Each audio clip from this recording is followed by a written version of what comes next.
Hi everyone, this is Rob Lee. I'm a senior fellow at the Foreign Policy Research Institute's Eurasia program, and I'm joined today by the commander of the 37th Marine Brigade, Colonel Sергhiєм Шаталовим. Near the front line, but thank you very much for taking time out to meet with us. I know you're very busy right now. It's a very tough time on the front line, so thank you again for being here. Thank you for having me. So why don't you give us a little about your background? Because I know you studied in the U.S., you went to EWS, the Marine Corps school, and you've been obviously fighting at war for about 3.5 years now. Yeah. So, like, as you mentioned, my name is Sергhiєм Шаталовим. My rank is colonel. So I was in military since 2010. And when I graduated in 2014, I was transferred to 1st Separate Marine Battalion. Then after that, in 2021, I was sent to US to EWS course. Expeditionary Warfare School. Yeah. So then I forgot what it was too. Yeah. I almost finished, but the worst beginning, and then I requested to come back home with my partner. Mm-hmm. Yeah, and we both came back home here. So I was appointed in Commander Battalion, Ground Forces. Mm-hmm. Then I was in Bakhmut, heavily wounded, and then again after my recovery, I was transferred to Marine Corps again. Mm-hmm. Yeah, short. And you took part in the Kherson offensive. You fought in Krinky, and a variety of the places, right? Yeah. So when the hot war began, so I was a commander, battalion commander, and my zone of operation, it was Kherson region. Mm-hmm. Yeah, and I was not the first one, but like in the first echelon, who tried to destroy the Russian first trenches. Mm-hmm. And then when we penetrate together with 128 mechanized brigade, then we move on to Berslav. Mm-hmm. And then my mission ended in Kherson there. And after that, like maybe 2 or 3 weeks short terms, we were transferred to Bakhmut region. Okay. And then I was there 2.5 months. It was time when a 3rd separate brigade fighting first, and they actually trying to change my position and my battalion. But during that time I was heavily wounded and went to hospital. Yeah. So, and then after that, after 5 months, as I mentioned, I was appointed on battalion marine commander again. Mm-hmm. And then we had that mission, counteroffensive operation 2023 here in Velika Novosilka. And after that, we sent a mission in Kherson region again, force Dnipro and trying to attack. We had not just a Krinky zone, we had a front, a couple of strategic place where we can actually force or cross the river. But the 35 Marine Brigade, they had actually the best probably operation within us, and they actually push very hard, and the Russian retrograde, you know what I mean, escape, escape, retrograde, retreat. Yeah, retreat, fine. And then we had the task to try to push them harder, trying to get the main road, but unfortunately, we done over there. Yes, as you mentioned, it was a lot of cops, 70, 80 per day. But I remember that day when, after maybe 1.5 months, the Patriot system was sent it somewhere in Kherson region, and then target maybe 5 or 6 Su, Russian aviation. Su-34, yeah. So yeah, Su-34, and they stopped to bomb us using cops and they trying to using a more infantry. And of course, it was a time when UAV and all this stuff just the beginning, Right. and especially like maybe like in the middle of operation is going to be like modernized and using really hard. And that's actually maybe the main reason why we actually cannot using boats like and stuff like that. So rotation, supply, resupply is going. It's very hard. Yeah. So they actually stop us, probably not just artillery, and trying to use the drones and all this stuff. So yeah, it was a period very horrific, I would say. I think Krink is also notable because it was when the beginning of when logistics started being moving.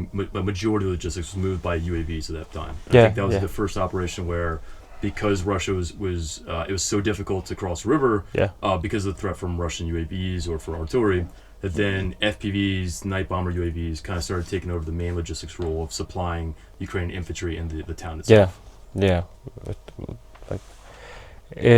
It was a time when we actually cannot force the river, and we using just the drones like agriculture drone. It was very like heavily, and just send it ammo, grenade, like ammunition, and medics, all that stuff just by using drones. Right. And then how we actually cross the river after that, so we just using a weather, like a foggy and rain or stuff like that. Yeah. And I think in some ways it was kind of foreshadowed what the fight would look like now, because now casualty evacuation is incredibly difficult. You can only do it under certain conditions. Yeah. Bringing vehicles to the front line is very difficult, so infantry have to move back.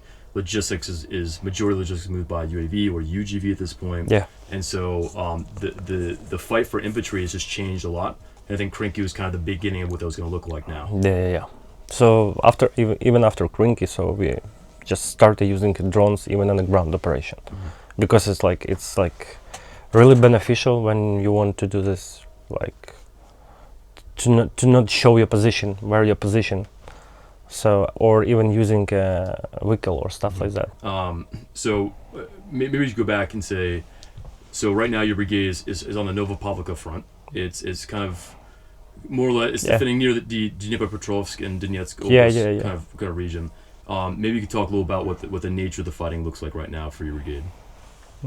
It's not look like similar like deep state show you. I would say firstly. It's not a panic now. I would say Russian is really like have a really large amount of infantry. So they began like moving somewhere like 20 kilometers before the front line, like a horse, you know, like not a small, even like now like 10 or 7 like unit, and trying to infiltrate. So 80-90% of Russian soldiers were killed. Like you can calculate how many alive, like 1-2 of them heavily wounded or even wounded, infiltrate someone using radio. Okay, I'm here, so somewhere behind my defensive line. So it's beneficial for them, maybe like because even now all Russian soldier has a flag, well, like a Russian flag. Why actually they have it? Because they after that they using to show to Mavic or stuff like that, and after that they show this stuff into Telegram or the higher commander echelon, like, look, we finished. Right. Yeah, we done it, but not. So this is like, I would say, especially here because it's Dnipropetrovsk, especially here, they're trying to, you know, like spread the panic among Ukrainian people who actually watching TV or still watching internet. So this is very beneficial for them. And they did it elsewhere, where I think the nature of social media war is that you can show the flag somewhere, Yeah. and you may not control it, Yeah. but you can show the flag And there, be you can show killed, a soldier, and then they might be killed, or they Yeah. might run away immediately. Right. Or there are cases where UAV will bring a flag, drop a flag, Yeah. and sometimes it seems as though it's in order to tell Russian commanders to try and say, look, we've made progress, Right. and it's not actually the case, because there's kind of like internal lying in the Russian military about this, which is quite interesting. I would say it's tremendous, like, it's stupidity. Like, I cannot say it, because they don't care about the soldiers, about their lives. They don't care. Just show me a flag, like, I'm here, okay. And even after 2 minutes, they immediately killed. Doesn't make any sense for me. And so I think one difference, the last I was here in February, March, the Russians, they moved to dismounted infantry tactics last year, but it was maybe early 2024 was platoon or squad level, then it became fire team level, and now it seems as commonly it's just 1 or 2 at a time. They try and infiltrate past the front line, and I think you were saying before, they try and group together behind your front line, Right. and then they continue to move. Is that right? Right. And what's the purpose of their kind of these tactics? You know, they cannot count on vehicle, cannot count on motorcycle, because we have a mines and stuff like that. So they're using these small units, but even now they're using like a whole unit, like 7 or 10 guys together, and they're moving somewhere. I don't know, somewhere, because they're using the similar stuff like we have actually on our maps, like virtual maps, or like something similar to Google Maps with the dots. Like Alpine Quest, right? Right. Yeah. And okay, you should move the dots number 2022. Okay, move. And they move. Okay, I'm here. So, okay, stay here. So, they actually have like 1 radio, 3 batteries. It's something like China, made in China. Like Baofeng? Baofeng, yeah, this stuff like that. So 1 battery, it's like, I don't know, like maybe 20 hours alive. So then after that they have 3 of them. So, and they can actually to carry a network or like a radio communication, okay. So after 4 or 5 days, the charge is done, the battery is done. So they wanna eat, they wanna drink firstly, and smoke sometimes. So what these soldiers does, trying to survive, show his place and position. Killed, captured, or retrograding. Not retreat. Retreat. It's fine. Right. Yeah. Retreat. Three like points. What they have to do. Are they resupplying the infantry by UAV at all? Or Right. And we see that actually. We have like a special program to show the channels. Okay. So we're using it. We show everything. We see. And so, one thing that was interesting before we're talking, so obviously it's kind of well known that Ukraine has a kind of deficit infantry compared to Russia, has a significant manpower advantage, and that the way you defend, you often, instead of wanting your infantry to engage Russian infantry, you actually are trying to stop Russian assaults with UAVs. You know what I want to say? It's something like the unit or the unit position. It's not something like when we studied 3.5 years ago. It's not something like that, especially and when you're trying to defend or protect. It's something should be somewhere like deep into the ground, and we should like protect all that people just using drones to see the area of our responsibilities, where the enemy, and then when we cannot kill them by using drones, artillery, or even like collective weapons, we goes to the infantry. Okay, the target 100 meters, killed. So they killed. Mm-hmm. But after that, enemy spotted where that position, Mm-hmm. and what? Destroy. So the second point, we cannot win or protect our ground just using drones Mm-hmm. or robots. It's impossible. We still should using people, because people, like soldiers, win Mm-hmm. on a battlefield. So what we have to do? Maybe we cannot resupply or like mobilize more, or like trying to volunteer somewhere, like okay, we need more and more people. So okay, but we need to be smart and build up something like clever position, Mm-hmm. and like using artillery, collective weapons, and UAV. How you supply that position? Mm-hmm. Just using a ground UAV or stuff like that. It's very common now. Mm-hmm. So this is my point of view.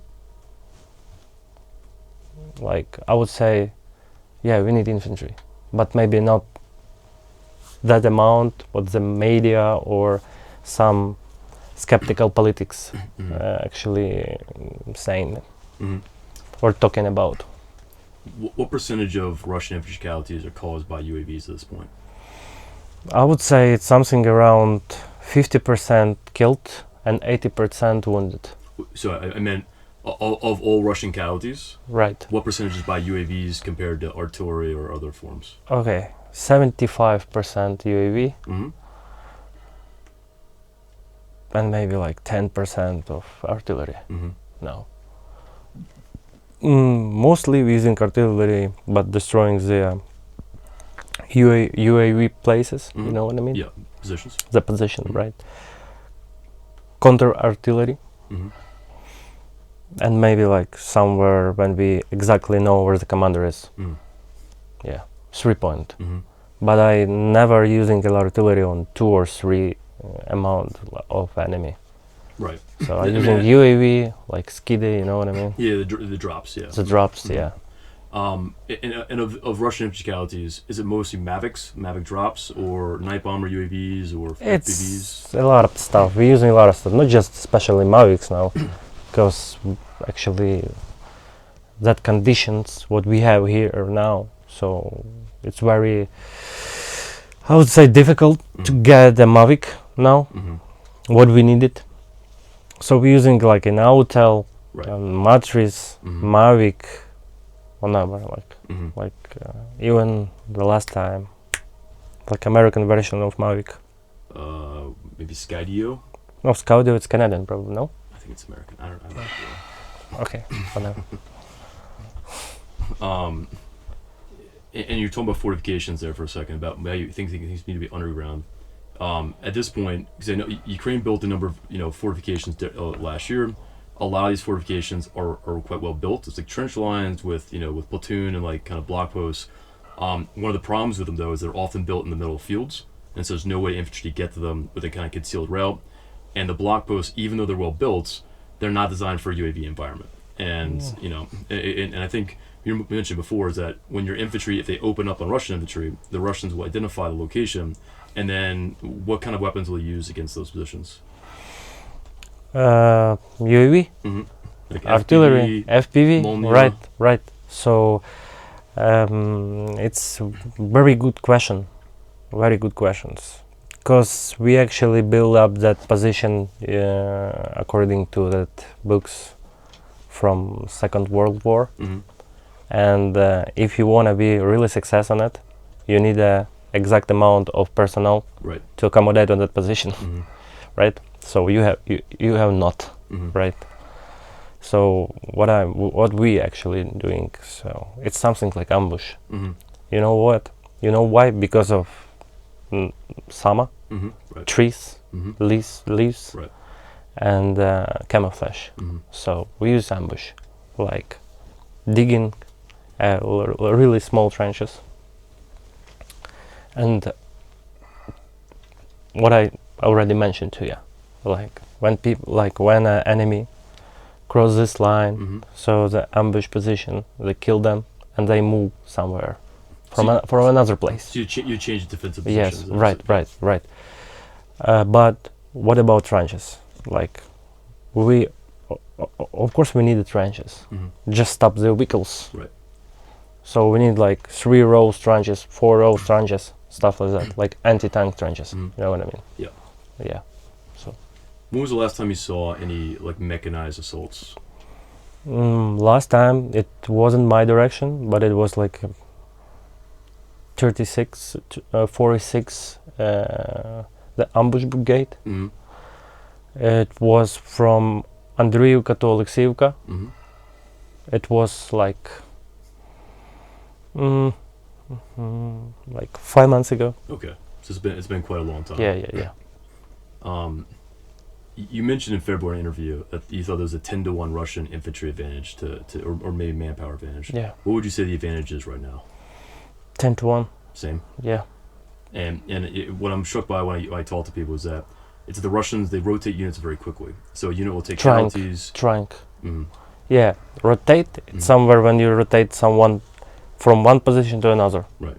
Because they have it actually like this, like marine or infantry who push hard, trying to get your position, right? And they have like, they call zakrep. When you successful finish your job, you need to be replaced for someone who can get that position and defend it. So they rotate it, trying to rotate it. But if we're talking about the other side, when the whole battalion killed and they need to resupply for the people again. So it's like 1 week. Okay. So they have 90% of amount of people. And so typically, so in every battalion, you've got a storm company, and then every brigade or regiment, you have a storm detachment. And those... Something like that. Storms coming from the prisoners. Right, Storm V and... Right, but now I would say it's something like each company has that guys who actually go and push. So I would say I cannot call it storm, but yes, very similar. And then you have the consolidation who come up and replace them. And Right, come back, consolidation.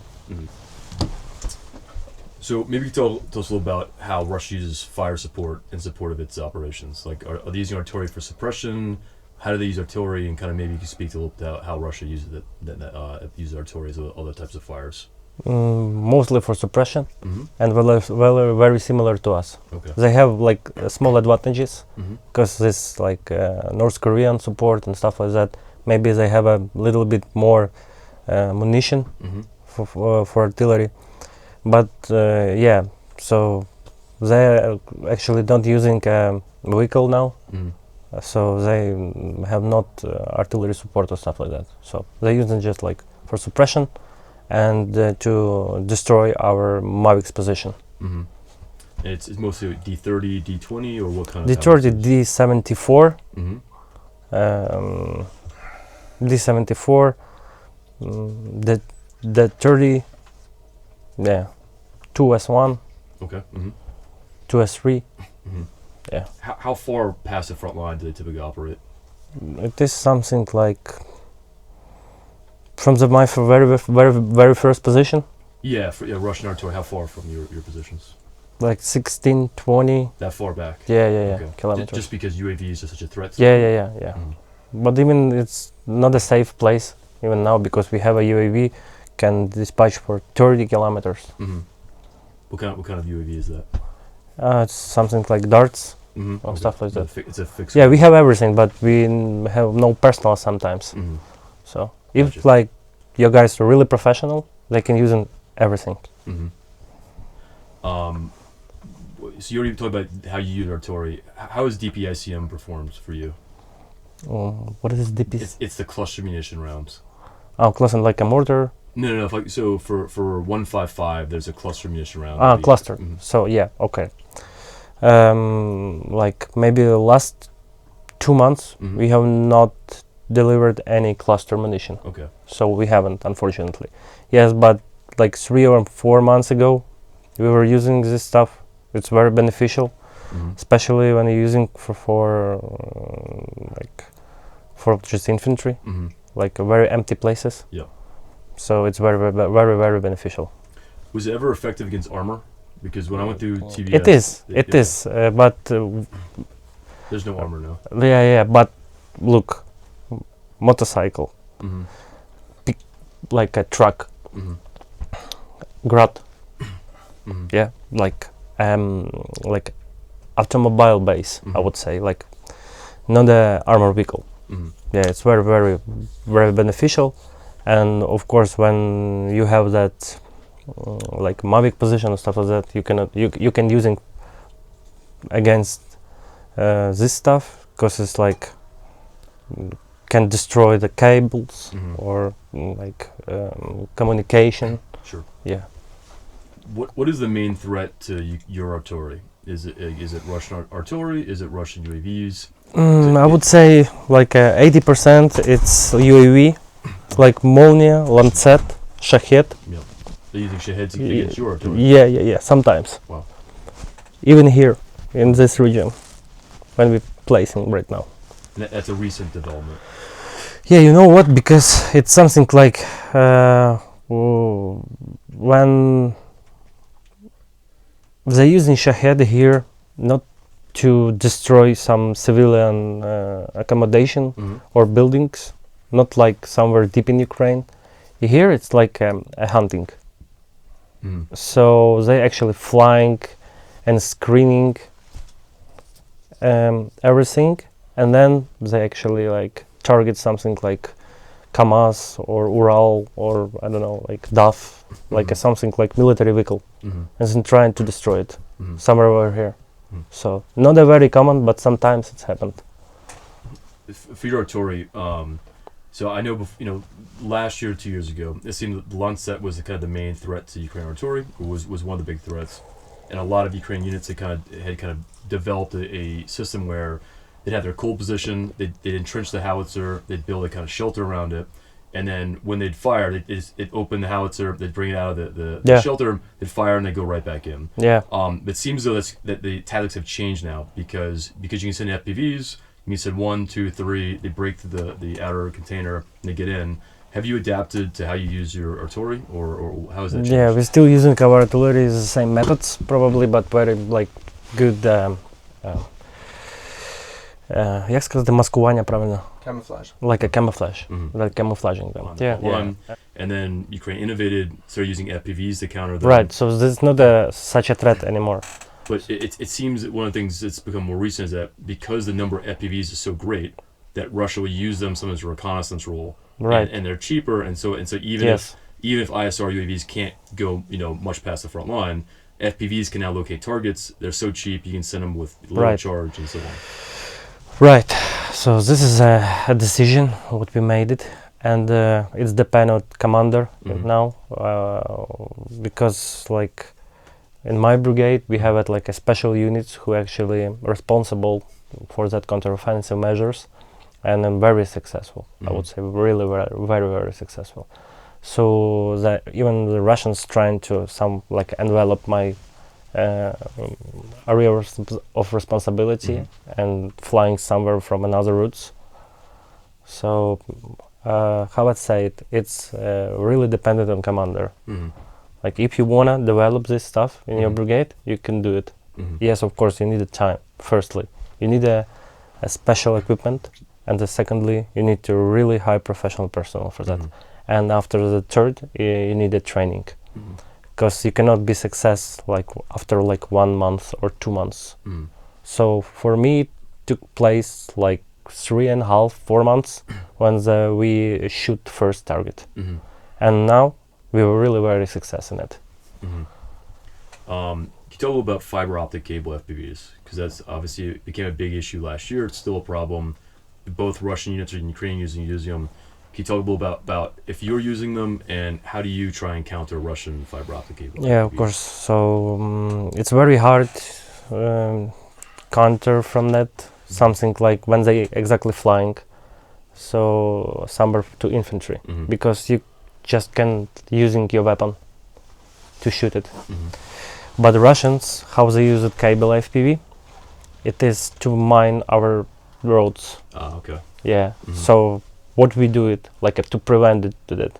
So before we move somewhere, or by using a vehicle, we raccoon all the routes. So we call it like ждун. Yeah. So and we see it that drones place it on a road. Because the ambush, right? The ambush Yeah. tactics. So after that we use it drops or infantry, like just a shooting on it, and then using vehicle. Or how we using the stuff the same. And if you really want to get somewhere really like basement or even really big building, so you're using usual FPV to destroy it or make a hole, and after that you're using the cable FPV to move it inside, right, and screen everything. But of course it depends on your personnel, how they well trained, they can do it. Are you using them for reconnaissance too? For reconnaissance, yes, and of course it's like it's not a cheap one. Right. It is really even now here in Ukraine, it's very hard to get it. Really good stuff. So you need to be like you need to have a really good personnel to using this stuff. And EW, electronic like, warfare. like electronic warfare and all this stuff, so they cannot like easily target everything. So yeah, exactly. How effective is Russian electronic warfare?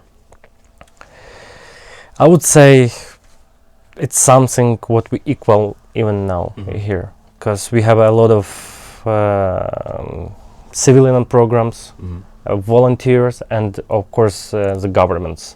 So we have it a lot of all our vehicles. Each vehicle has it like this stuff. But the Russians one, I would say, you know, the maybe what I want to admit, it's something how they actually stop the HIMARS attack by using EW. So yeah, so I would say something like that. They actually like learn how to hack the GPS. So this is the point. But if we talk just direct about battlefield, it's nothing. Okay. How effective do you think HIMARS is right now? It's still very effective, especially with the clusters parts. Yeah, it's really very good. Because you know, when you're using the cluster parts, like a HIMARS stuff, so it's 4 or 5 meters, like somewhere like left or right. You don't have to be as accurate. Yeah. It's nothing. So one thing that I've heard about fiber optic FPVs is they're more accurate because the feed is very good until the ends. Yes. There's no radio signal problem. Right. No EW problem. What is the accuracy of what you think of the fiber optic FPV compared to a regular FPV? It depends on personnel.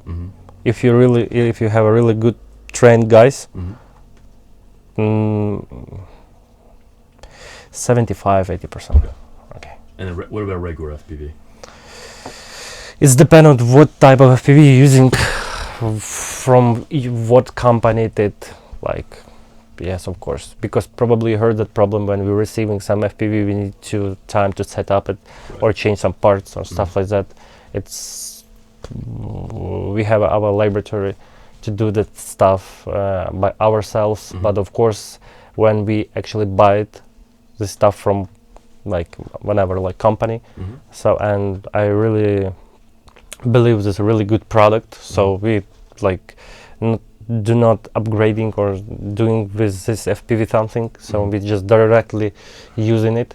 So it's like still dependent personnel, but it's like 50%. Okay.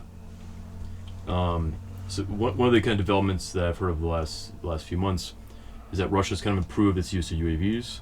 That they have, very clear that Ukraine, is compensated for manpower through using UAVs more effectively, organizationally changing, kind of better employment, and that Russia's kind of been closing the gap somewhat this year.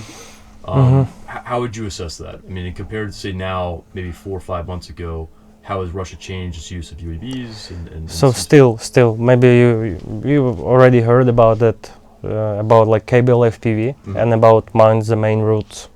Yeah, this is like something what really changed. Because they have a more cable FPV than we have it. So, for exactly, I can mine just like 1 or 2 FPV. They can mine like 10. Right. So this is a main point. What exactly like change or different from like 1 year ago or 3 months ago? Because it's sometimes stop at our vehicle, evacuation, supply, resupply, or even attack sometimes. Okay. So yeah, this is a change.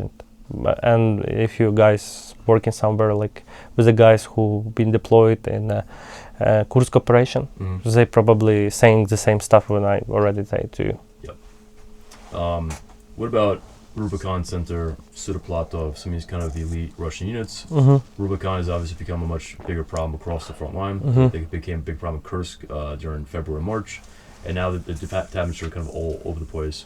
If you could speak a little about how they're operating, what kind of effect they have on the battlefield, and maybe their tactics. You know what? They really good professional guys, I would say. It's really the enemy who deserved my respect. I would say it. Yeah, because like I'm just felt to myself what it's Sudoplatov or Rubicon it is, because like maybe like 5 or 4 months ago it wasn't especially in my zone of responsibility, so I had a lot of casualties and like and destroyed vehicles. But still, like we have the guys who actually was captured from Russians, and we like spoke about how they actually selected guys to Rubicon or to Sudoplatov.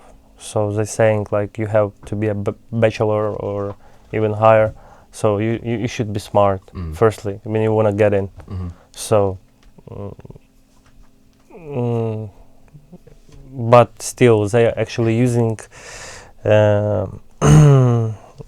these battalions or even brigade, even now I do not know exactly, somewhere where they want to be success. For example, like in somewhere in Pokrovsk region now, or I don't know, like some Same region. Yeah.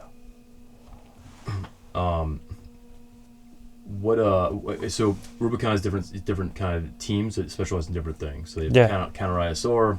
They have some teams that counter night bomber UAVs. Some that focus logistics. That's what they're really known for, is going after logistics routes, maybe 10, 20, 30 kilometers past the front line. Also, they make an emphasis on going after UAV teams. What kind of have you seen in your direction from them? Is it more the counter ISR?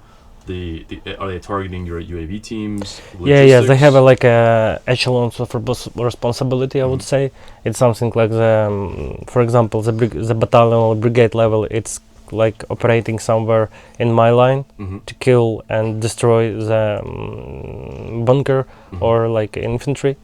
So that guys have it like a mission to stop my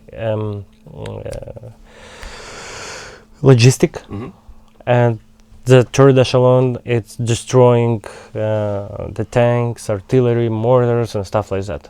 And not just for days, not for hours, like constantly, like in the same time. So this is make a huge impact on your abilities to do something counter. Do they do that deliberately right before an offensive, or how do they time this? Constantly, like trying to destroy you, like everything what you have it. Firstly, the main target is, I would already mention, artillery and like Mavic positions, like a reconnaissance position. Okay, so destroy it, so you cannot see it. After that, you cannot resupply your position because they actually stop your logistic. So, and they do that constantly, so you cannot resupply your stuff because you run out from cables like Mavics and like battery or stuff like that. You need the time to resupply it, but you have not that time, and sometimes you have a personnel but you not have stuff, or equipment.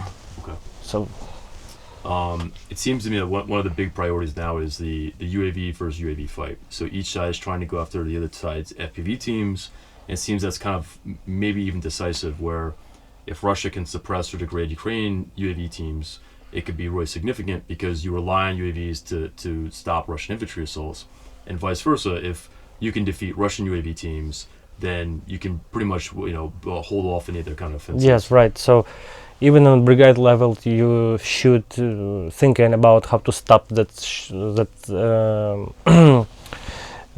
enemy attacked. And it's a really good point what you said about, like, of course they cannot using the infantry because when they not seeing them. So and my brigade, like from the last months, we destroyed like more than 30 like a recon position, like a Mavic position, and it's really beneficial for me because I can easily do my logistic, and my infantry breathes freely. And how many Russian regiments or brigades are you facing right now?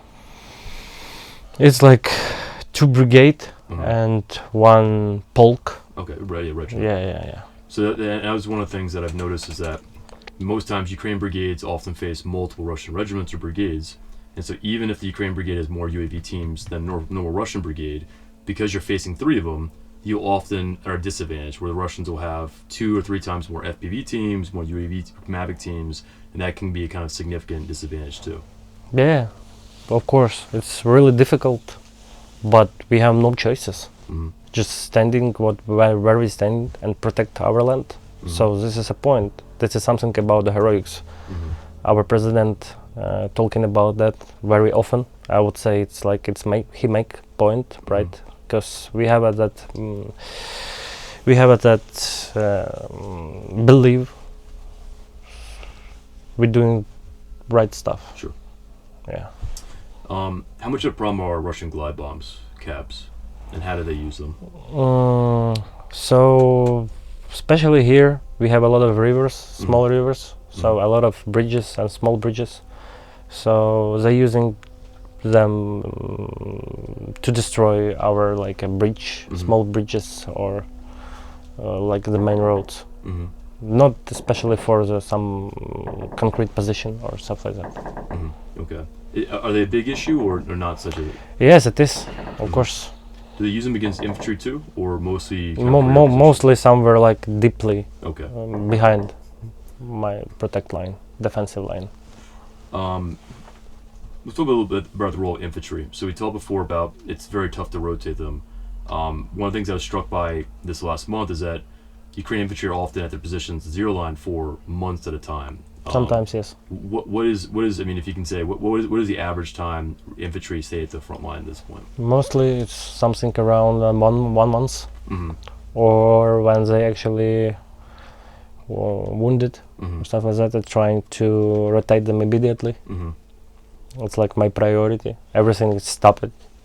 Just like it could take like 2 or 3 days to rotate someone, but I should do it because I'm commander. Do you bring vehicles up to do casualty? Sometimes yes, Okay. sometimes yes. We need to be highly risky, but it's our job. Because I know I've told other units, and they basically don't do rotations until the weather's bad. So the weather's bad enough Sometimes for yes, UAVs. yes. Of And course. of course, summertime it's pretty clear. It's been good weather, and so they might have to spend much more time at the front line. Yeah, or using like television cover. Yeah, the counter. Especially at night, you have like a 15 or 25 minutes before your heart start to like digging really, and your like body temperature going up. So then, like before that, you look like a small cat, but after 20 minutes, you look like half of a man. You know. Thermal crossover. Right. Yes. Yeah. So, Ukraine military is a mobilized military, and that is a complete difference in the beginning when it was a professional military, volunteer military. How does it affect how you lead? How does it affect kind of the officer-NCO relationship? Can we talk about those kind of challenges? You know, the first one, and so it's a Marine Brigade, the first one. It's like you should be proud because you're here. It's the first, it's a motivation, right? And that period after they have like a regular basic school, after they get to my brigade, they have like 20, maybe sometime 1 month to another preparation. when my wounded soldiers or surgeons trained them really hard.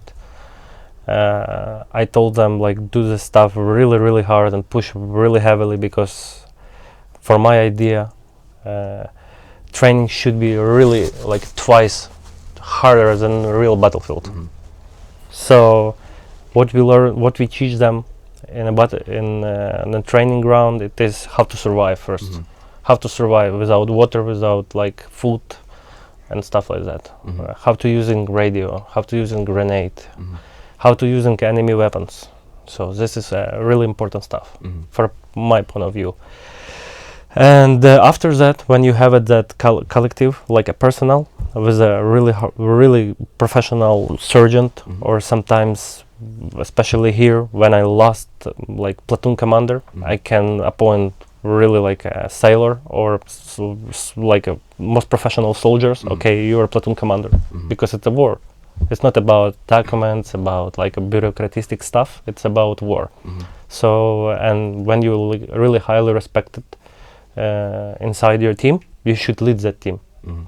So yeah, this is a point. And maybe the last one, when you platoon commander, you should be exactly somewhere in that area where you're actually units. Mm-hmm.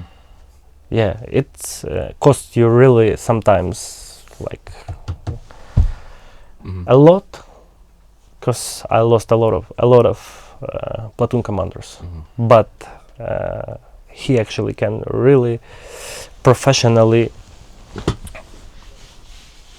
how to say it, like really professionally operate that units on a Mhm. battlefield.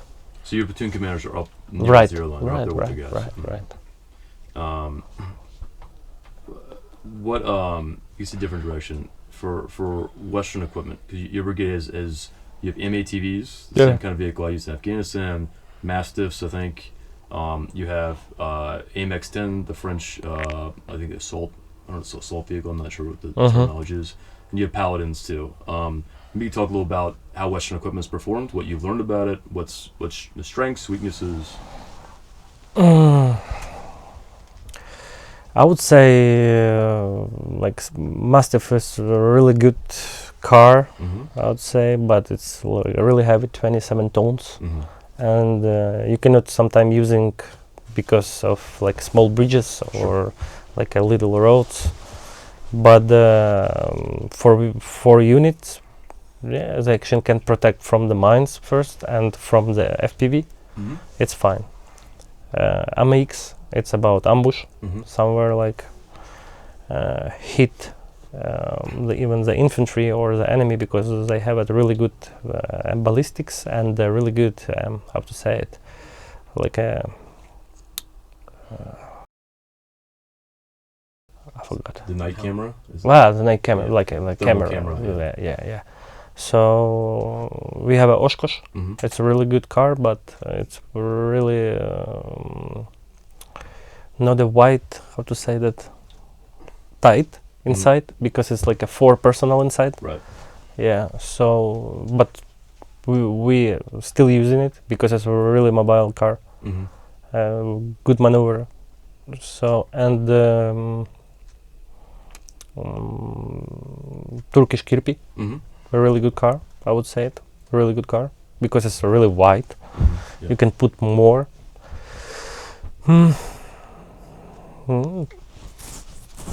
The Paladins, but we don't have it. Okay. We have like Italy. Okay. Mm-hmm. You know what I mean? Is it M109 or? Yeah. It's old, but it's still like, but they have really good. Before you're using really good like, I don't know how to say, the repairments or Okay. stuff like that. Yeah. So you can using Mhm. whenever like. I guess to go into a different direction, say, what lessons should NATO militaries be learning from this conflict? What should the U.S. Marine Corps learn? Obviously, you have a good background in saying what the U.S. Marine Corps does and kind of our structure. What things should we be learning from this war? You already learn a lot because of it's not 19th century. Mm-hmm. It's a lot of videos, a lot of stuff to just like easily get it. So But you cannot, not even NATO or US or like China, like you cannot be prepared for the war. Of course you're gonna face or encounter with some problems firstly, but then after that you adapt, improve and push it. So whatever, like I still think you learn a lot. So you can be really successful in it, but I think it's not happened. What if you had to redesign a Marine battalion? Structurally, what would it look like? Like how many infantry? More infantry, 80% infantry, 20%. 80%. Yeah. Okay. And then what kind of UAV component would you have in a basic battalion or brigade? Because right now brigades have a UAV battalion, and most battalions, infantry battalions, have a UAV platoon. Yeah. But you should have it like UAV company. I would say it's something I would like to change. And equip. I think like we equip really good. So maybe like some kind of artillery, like 155, like even platoon. Really? Okay. Level, yeah, it's going to be really good. Not just like a mortar or stuff like that.